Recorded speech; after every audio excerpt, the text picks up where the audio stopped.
This is a ridiculously bright flashlight that I made, which is basically just a crappy flashlight that I bought. The plastic body from that, I stole the very top cap and reflector from a mag light, which I had to kind of butcher the very bottom inner diameter to get it to sit just right. It's not quite perfect, but it's definitely good enough. I have it all kind of nuzzled together, and I managed to find out that, or I noticed that this particular case was able to sit two 18650 cells side by side, which how I have them here, and I have those in series for about 6 to 7 volts, and I basically just bridge those two cells with this potentiometer. It's actually a 25 ohm rheostat, and that lets me adjust the brightness without losing too much efficiency compared to like these linear regulated circuits. So it's not quite as efficient as a good buck circuit or boost circuit, but it gets the job done. And the way I have it now, I have it all the way down, and this brightness is about what I was getting from the mag light. I remember when I was growing up, a mag light seemed like it was the premier light. It was top quality light. I mean, it wasn't just for bludgeoning people to death. People were actually using them for light.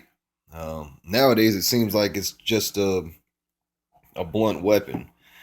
And I was mad at that because I noticed I was getting way more light from other cheaper flashlights.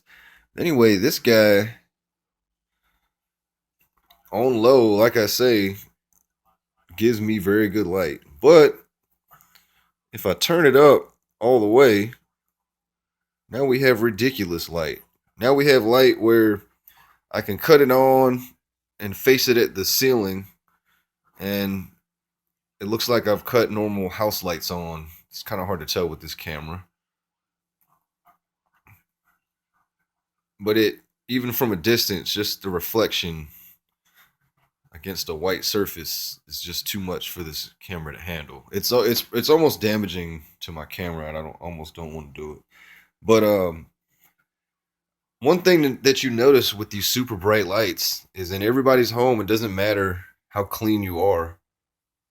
There's a certain level of particles just floating around in your air. And if you have a light bright enough and you look closely enough, you'll see that it's much more than just these random dust specks that you see lit up. It's actually it's an entire universe of tiny little freaking particles that are swirling around in some crazy cataclysmic whirlwind. I don't know how to describe it, but it's much more than these little tiny particles you see here. But that's the scary thing about a bright flashlight and seeing what you actually have in your air. But anyway,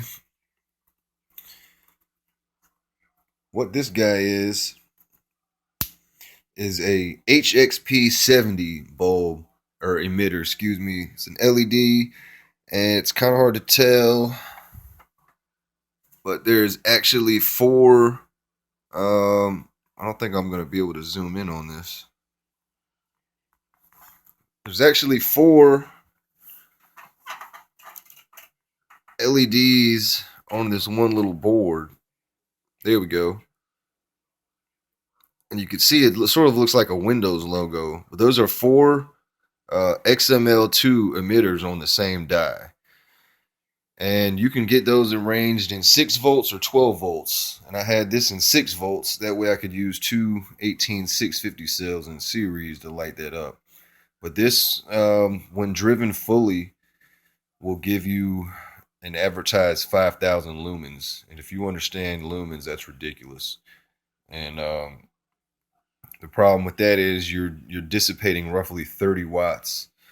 So what the light that I'm putting out here is roughly kicking the same energy as my cheap 30-watt soldering iron. So this is ridiculous. This the amount of heat that this emitter puts out is crazy. And I had to have it. I have it on a very beefy heat sink inside here. and otherwise it would be impossible for me to have this in plastic like this. But guys who mod these flashlights and put them in other hosts, I mean, no matter the size, it'll definitely get warm after use.